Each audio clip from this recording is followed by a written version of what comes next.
There comes a moment in every woman's life where heaven leans low and begins to whisper secrets into her soul. It may not look like a celebration. Make no mistake, it's a spiritual announcement. A woman who is about to be blessed doesn't always feel like she's being elevated. In fact, often feels like the opposite. But listen to me, the shaking, the silence, the struggle, that's the sound of heaven preparing a delivery. You see, God is about to release something big. He doesn't send the promise first. He sends signs. And these signs are not always beautiful. They don't always show up with bows and bright lights. Sometimes they come as storms, sometimes as setbacks, sometimes as separation, but it's all divine indication. Let me talk to the woman who's been feeling unseen, unworthy, uncomfortable, and underestimated. Don't you dare think that God forgot about you.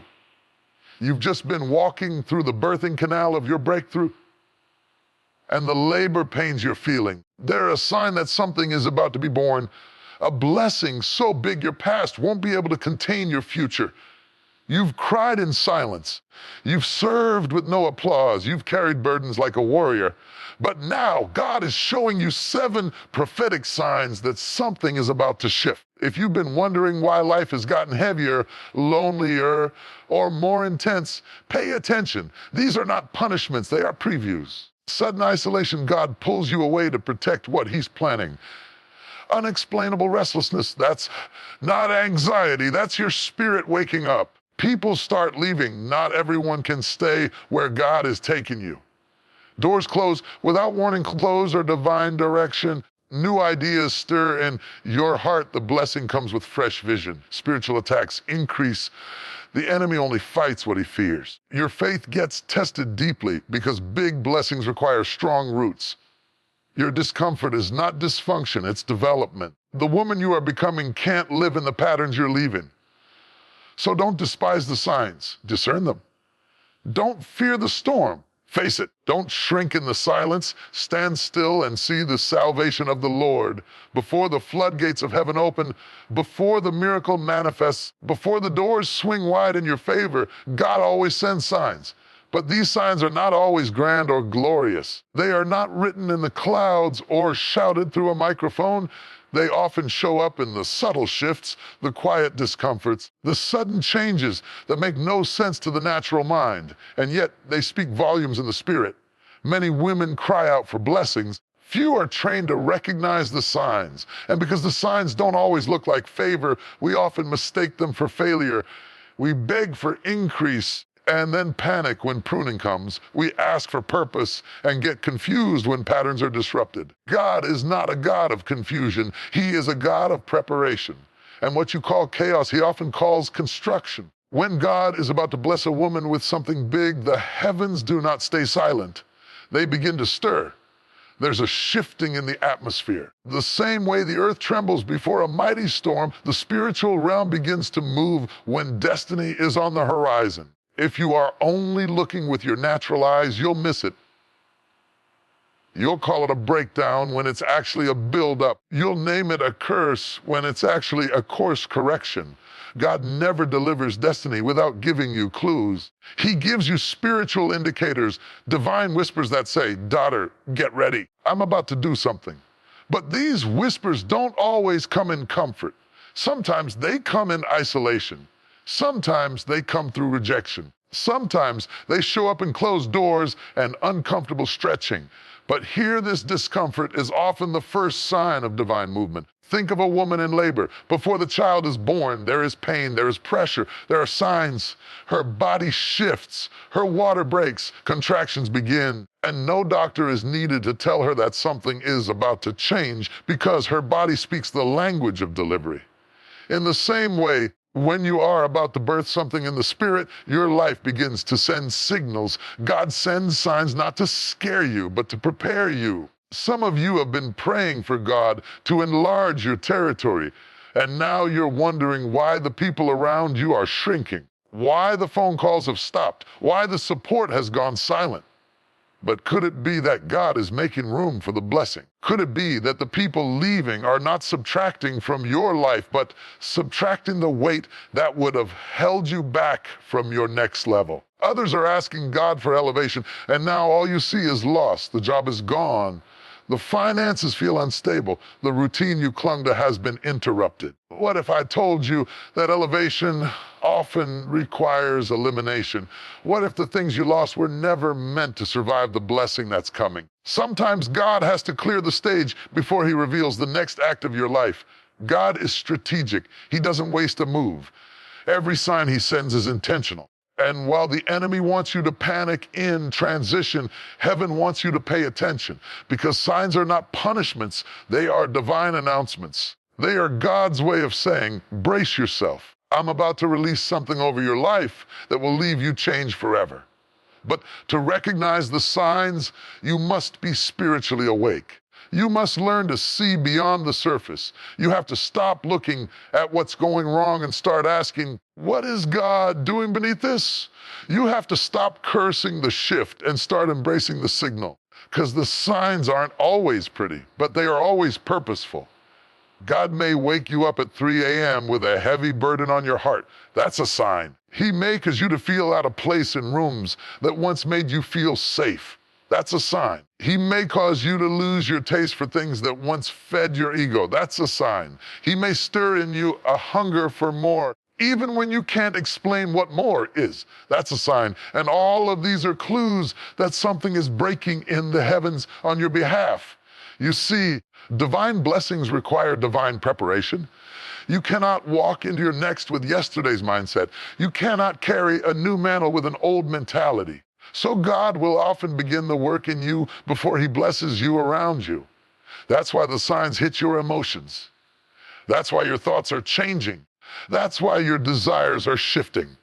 Because God is not just preparing a blessing for you.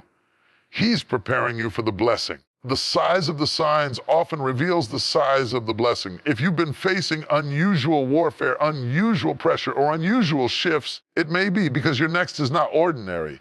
It's big. It's weighty, it's generational. And anything that carries that much spiritual impact must be preceded by signs. Don't ignore the signs. Don't minimize them. Don't call them coincidence. You've been asking for confirmation, and God has been speaking in symbols. You've been waiting for a door to open. God has been testing your obedience in the hallway. You've been praying for rain, and God has been giving you clouds. But remember what the prophet said, I see the cloud the size of a man's hand, just a sign, but it meant a storm was coming. So don't get discouraged when things feel unfamiliar. Don't walk away because the signs don't look like you expected. Keep your spirit alert. Keep your faith strong. Keep your eyes open. There is a sacred season in every woman's life where the noise begins to die down, the crowd begins to fade, and the invitations stop coming. You look around and realize you are alone. The phone isn't ringing. The opportunities slow to a crawl. The people you thought would walk with you to the next level have stopped showing up. And if you're not careful, you'll begin to believe the lie that says you've been rejected. You'll begin to question your worth, your voice, your calling. You'll begin to think that isolation is a punishment. But let me tell you something divine, something eternal. Isolation isn't rejection. It's preparation. God never pairs great women in public. He molds them in the shadows. He does his finest work behind closed doors. Because anything that is born of significance must be protected before it can be revealed. When God is about to raise up a woman for something big, care enough, the first thing he often does is separate her. He begins the process of holy detachment. He creates space between her and the noise of the world, between her and the people who are too familiar with her past to embrace her future. So if you find yourself in a place where the circle is shrinking, where your name is no longer celebrated, where the platform you once seems to be fading, don't panic enough. You are not being rejected by people. You are being selected by God. He is pulling you aside because there is something sacred growing inside of you, and it cannot be touched by everyone. There is a calling on your life that requires privacy before power. Think about the seed. Before it ever sees the light, care enough, it must first be buried. The soil becomes its secret sanctuary. It doesn't look glorious. It doesn't feel good. The seed is covered, hidden, isolated, and care enough. But it is in that hidden place that the seed is broken open. It's in that dark space that the roots go deep. Care enough. It's in that invisible chamber that the miracle begins to take shape. And woman of God, that's exactly where you are, not buried to die, but planted to rise. Isolation is not abandoned as alignment. It is God drawing you closer, removing distractions, stripping away attachments that cannot go with you where you are headed. It may look like you're losing, but in the spirit, you are gaining strength. Enough. Gaining insight, gaining clarity. You are being trained in silence. Your anointing is being refined in the stillness. Your discernment is being sharpened in solitude. The world is obsessed with platforms, but God is obsessed with process. Enough. The wilderness isn't the devil's domain. It's God's workshop. Moses had to go into the desert before he could deliver a nation. Care enough. Joseph had to go into the pit before he could reach the palace. David was in the field, tending sheep alone, before he was ever anointed as king. Care enough. And Jesus himself had to withdraw from the crowds, often rising early to be alone with the Father, because isolation is where power is renewed. And care enough. You must understand that the greater the call and the deeper the consecration. And consecration doesn't begin on stages. It begins in solitude. Care enough. God isolates you because he wants to talk to you without interruption. He wants to reveal strategies to you without the opinions of the crowd. Care enough. He wants to grow your character without the applause. He wants to develop your voice without the noise of competition. So don't resent the quiet seasons. Don't curse the silence. Don't let loneliness lie to you. You are not forgotten. You are not overlooked. You are not being punished enough. You are being pulled into purpose. And yes, it may hurt. Yes, it may be confusing. Yes, you may long for connection. But understand this, intimacy with God always precedes impact for God. And if he has called you apart, it's because he is preparing something within you that the world isn't ready for yet. Sometimes isolation is the only place where God can detox your soul. Care enough. He uses the stillness to remove the lies you believed about yourself. He uses the silence to help you hear your own voice again. He uses the space to untangle your identity from the expectations of others. Because when he brings you back into the light, you cannot waver. You cannot doubt. You cannot shrink. You have to know who you are and whose you are. And that knowing only comes through being alone with him. There are things God whispers to you in isolation that he will never say in a crowd. There are levels of healing that only happen when you step away and care enough. There is a depth of anointing that can only be developed in the secret place. And when that work is complete, when the oil has been pressed out of your pain, care enough, when your voice has been shaped by the Spirit, when your identity has been anchored in truth, then and only then will God reveal you. And when he does, care enough. The people who thought you were being rejected will have no choice but to recognize you were being refined. And those who assumed you were will see that you were being washed clean. The ones who left you in the valley will watch you rise to the mountain. Not because of your popularity, because of your preparation. You will come forth like gold, not better, not broken, but blessed. Not empty, overflowing. And the beauty of it all is this: you won't even have to explain yourself. Your fruit will speak for you. Your strength will be undeniable. Care enough. Your presence will carry the weight of glory, not because the crowd that cheers for you, but because of the God who prepared you in the silence. So woman of God, wipe your tears. Lift your head. Breathe in the peace of your hidden season. You are not alone. Heaven is watching. Angels are a sign. Care enough. And God is closer now than ever. He is preparing you for something you cannot even imagine, something eyes haven't seen, something ears haven't heard. Care enough. Something that's been hidden just for you. When a woman is on the edge of her greatest blessing, the atmosphere around her will begin to change. Not in peace. Care enough. Not in comfort. Not in calm, but in chaos. All of a sudden, things start falling apart. People act out of character. Emotions run high. Fear creeps in. Care enough. Confusion clouds the mind. It may feel like life is spinning out of control, but in the spirit realm, it's not chaos. It's a clue. I challenge enough. And Karen, it's not an accident, it's an alarm. You're not under random attack. You're on the verge of breakthrough. Anchor enough. Because whenever heaven is about to deliver something powerful, hell gets nervous and warfare intensifies. You've been wondering why your sleep is broken, why your thoughts feel heavy, why people you love are suddenly turning against you, why there's tension in the atmosphere. Let me tell you why. It's not just emotional, it's spiritual. You are under surveillance by the enemy because what's inside of you poses a threat to the kingdom of darkness. Care enough. You are carrying purpose. You are moving into position. You are growing, shifting, elevating. And the enemy knows he can't stop what God has already approved. So what does he do? He sends warfare. And let me tell you something about spiritual warfare. It doesn't knock politely. It barges in.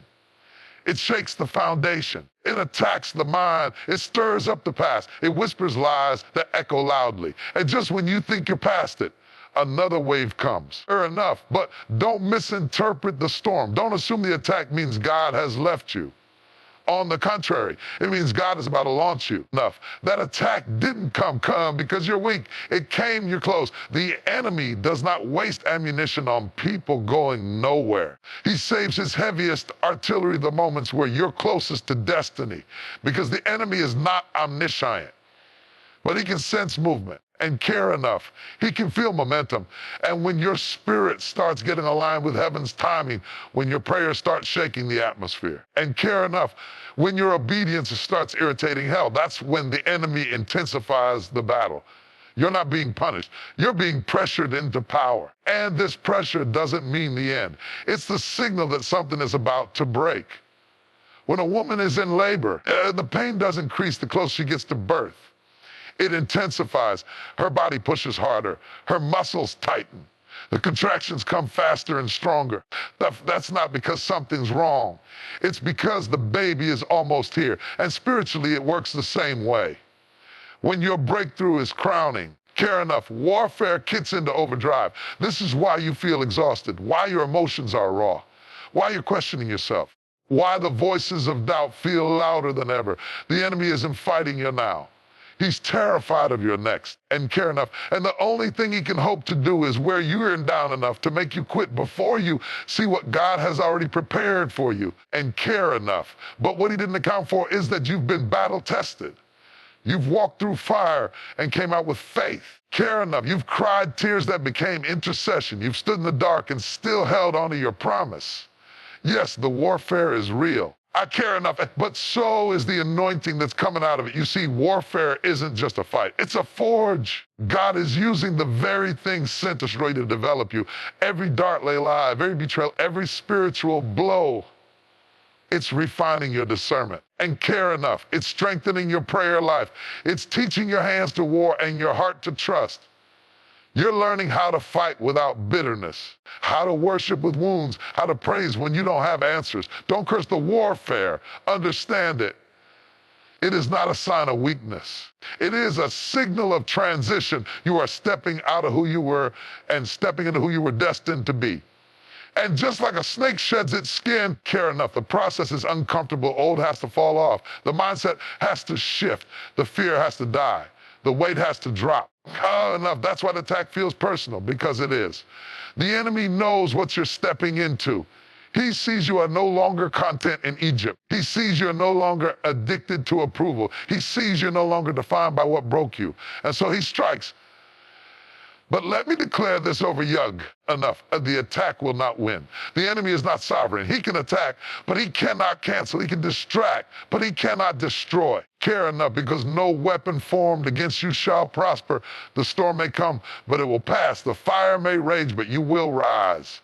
You were built for battle. Ellen, care enough. You were designed for destiny. And if God brought you to this moment, he has already given you what you need to survive it. Enough. You don't need to figure everything out right now. You just need to stand. Stand in your truth.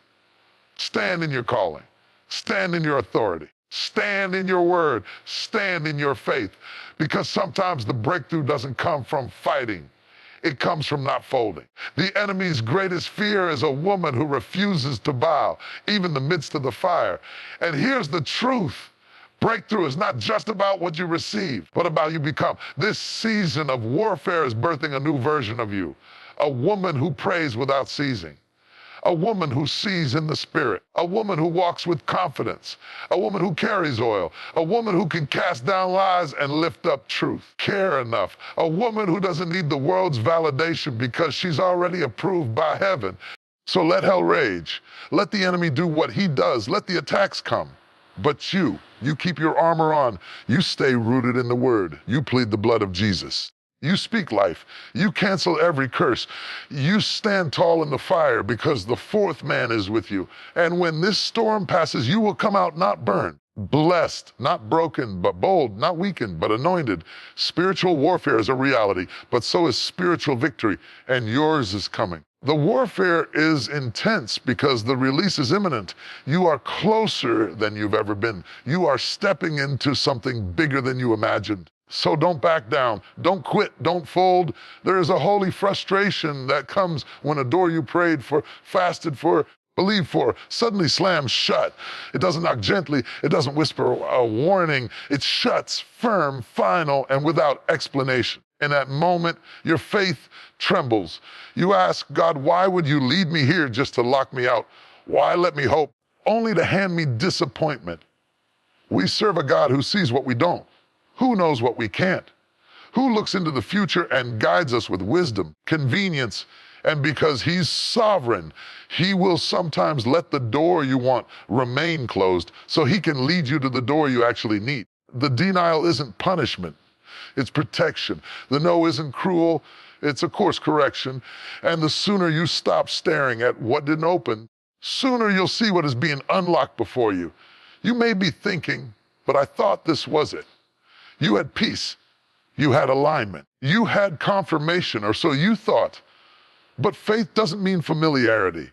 And just because something looked good doesn't mean it was God. You can pray for an opportunity and still not be prepared for the outcome of that yes. So sometimes in his mercy, God says no, not because you're not worthy, because the room behind that door would have crushed what he's cultivating inside of you. And listen, God doesn't waste movement. He allowed the door to close. It was deliberate. He shut it before it could delay you. He ended it before it could empty you. He said no before it could destroy what he put in you, because purpose isn't always built on the path of your preferences. Sometimes it's born in the frustration of detours. Let's be honest, closed doors hurt. They confuse. They shake your faith, especially when the door felt custom-made for you. The relationship, the job, the ministry, the partnership, the home. You walked up to it with full confidence, only to hear silence, or worse, a flat no. And in that moment, it's easy to think you've measured God. What if I told you that closed doors are sometimes the clearest direction you'll ever receive? When God closes a door, he often doesn't explain. He simply redirects. He doesn't always give you a full map, just enough light for the next step. But it's in that step that purpose unfolds. Closed doors train your discernment. They mature your vision. They force you to seek the face of God, not just the hand of God. They separate what's good from what's God ordained. And don't confuse delay with denial. Just because a door is closed now doesn't mean it's closed forever. Some doors are closed because the timing is off. You're ready in heart, but not yet in maturity. You have passion, but not yet precision. God will sometimes keep the door locked, not because the blessing is denied, but because he's developing you so you don't squander what's on the other side of it. Think of Joseph. He had a dream, one that looked like immediate elevation, but instead he faced betrayal, slavery, false accusation, and prison. Doors kept closing. Every door that shut behind him was a hallway that led to the palace. Had he stayed in comfort, he would have missed the call. Had the door to his father's house not closed, Egypt would have never known his name. Closed doors didn't block his purpose. They birthed it. Or take Ruth. Her husband died. Her future seemed finished. But the door that closed in Moab redirected her to Bethlehem. The very field where destiny was waiting. The field of bows. The door of loss swung open into a gate of legacy. She became part of the lineage of the Messiah. If the door of her comfort hadn't closed, she would have never stepped into her calling. This is how God moves. He leads through what closes just as much as he does through what opens. And the danger is when you keep trying to force what God has already shut. Some of us are bruised not because of what the enemy did, because we kept throwing ourselves against a door that heaven already locked. You kept texting, kept reaching, kept begging, kept reapplying. Door kept saying no, not to harm you, but to heal you from what you can't yet see. Because sometimes door you want opens into a room of distraction, of delay, of detour, and a loving Father knows when to say, not this one. He knows what will drain you, what will distract you, what will deter you from the purpose you were created for. He loves you too much to let you walk blindly into what looks promising but leads to pain. You see, purpose doesn't always walk through the doors you expect. Sometimes it comes through the door you never noticed, the one you walked past, the one that looked too small. That couldn't be it. But God is a master of using the unexpected. Take you through the back door to show you that favor was never about flashy entrances. It was about faithful obedience. So the next time a door closes, panic, praise. Don't pout. Posture yourself in prayer. Ask God not just to open what you want, but to align you with what he has appointed. Ask him to close any door, no matter how beautiful it looks, if it's not tied to your purpose. Trust his no. His redirection is proof of his protection. And if you can stop mourning over what didn't open long enough to look up, you'll see a new door just ahead. One tailor-made, one no man can shut. One that leads not to temporary applause, but eternal assignment. Before the world ever sees the change, before people ever recognize the shift, before the fruit ever blossoms on the branches, God begins the work within, not on the stage, not in the spotlight, not through applause or accolades. No. The transformation begins in the quiet chambers of the soul, in the secret battles that no one claps for, in the decisions you make when no one is watching. The transformation begins within first. We live in a world that obsesses over the outside. We chase appearances. We crave validation. We try to change our environment, our relationships, our jobs, our social circles, thinking that if we rearrange the outside, something on the inside will finally feel whole. But God doesn't work from the outside in. He transforms from the inside out. If your internal life doesn't shift, your external life will always go in circles. Because wherever you go, you take you with you. The most powerful breakthrough is not a promotion, not a new house, not a title. It's a renewed mind. It's a healed heart. It's a delivered soul. That's where God begins his masterpiece. Not in places, but in people. Not in buildings, but in the inner being of the woman he's called and chosen. Don't be fooled. Real transformation is messy. It starts in pain. It gets uncomfortable. Because the truth is, before God elevates you publicly, he will excavate you privately. He'll dig deep, pull up roots of bitterness, break old patterns, and confront lies you've lived under for years. You'll begin to lose your taste for things that once satisfied you. You'll stop laughing at things that used to make you giggle. You'll find yourself craving silence more than noise, stillness more than chaos, truth more than popularity. That's not depression. That's divine development. God begins to peel back the layers, not to shame you, but to shape you. He exposes what's been hiding under the surface, insecurities, fears, ego, pride, trauma, not to destroy you, but to deliver you. Because he cannot bless who you pretend to be. He blesses the real you, the raw you, the surrendered you. And when he begins that internal transformation, it can feel like your world is falling apart. You'll start losing interest in conversations that lack depth. Your circle may get smaller. The things that once gave you comfort might start to feel shallow. That's because God is upgrading your spirit, and when your spirit elevates, your atmosphere must shift. You might not see it right away. There may not be any outward evidence, but deep down, something is stirring. Something is healing. Something is being rebuilt. You're not where you want to be yet, but you're also not where you used to be. And that in-between space, that's sacred. That's holy ground. That's the proving ground for transformation. We love the word, breakthrough.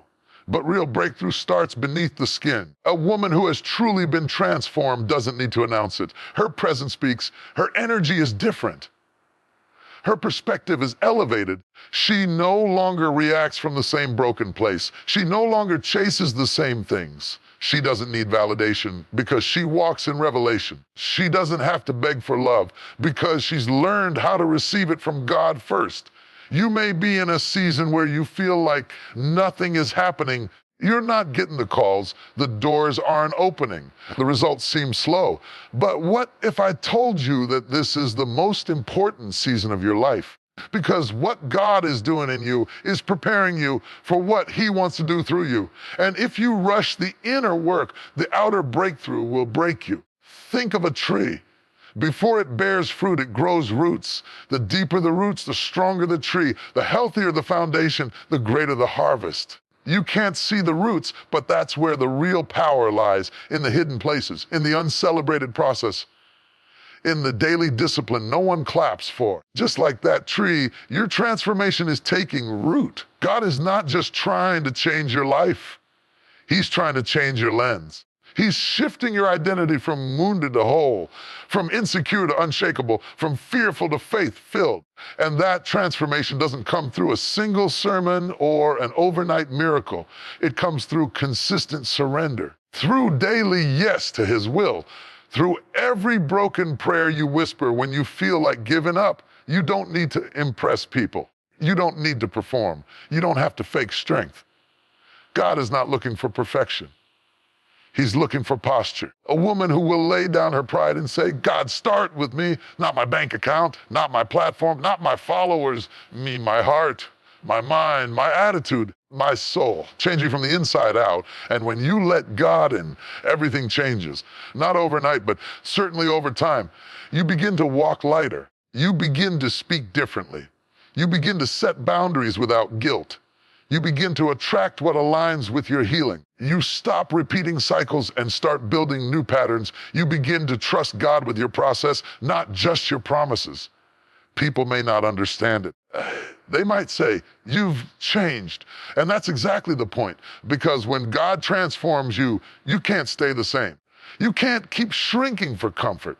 You can't keep pretending to be who you were when God is trying to birth who you are. There is a version of you that is so powerful, so peaceful, so purposeful, but she can't emerge until the old one is released. So stop waiting for the outside to line up. Stop waiting for the job, the man, the breakthrough, the spotlight. The change you're looking for begins right now within you, in your mind, in your soul, in your spirit.